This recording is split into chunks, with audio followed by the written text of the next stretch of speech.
গাজার নৌকা পাহাড় তলি যায় ও মীরাবাই, গাজার নৌকা পাহাড় তলি যায়। এই গানটি গাওয়ার পেছনে কারণ কিন্তু মাথার উপরে যাকে দেখতে পাচ্ছেন তিনি আর কেউ নন, সবুজ গাছ। আমার ধারণা আপনারা যারা অভিজ্ঞ আছেন তারা এরই মধ্যে চিনে ফেলেছেন এই গাছটি কি।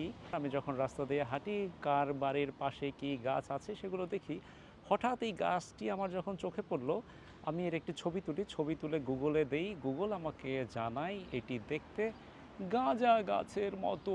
এবং চ্যাট জিপিটিকে দিয়েছি, তিনি বলছেন যে না, এটি গাঁজা গাছের মতো, কিন্তু এর ফল যদি দেখা যায় সেক্ষেত্রে চ্যাট জিপিটি ভাই বলে দিতে পারবেন আসলে এটি কী গাছ। তবে হ্যাঁ, নিউ ইয়র্কে গাঁজা বৈধ। রাস্তায় হাঁটতে চলতে প্রচুর পরিমাণে মানুষ গাঁজা খান এবং খুব সুগন্ধ বের হয়। আর পাশাপাশি গাঁজা চাইলে মানুষ নিউ ইয়র্কে লাগাতে পারেন, বেশ কিছু শর্ত রয়েছে। সেই শর্তের মধ্যে হচ্ছে যে হ্যাঁ, প্রকাশ্যে নয়, গোপনে, চোখের আড়ালে ৩টি গাছ লাগানো যাবে। কিন্তু এই গাছটি আমি দেখতে পাচ্ছি একদমই সবার চোখের সামনে।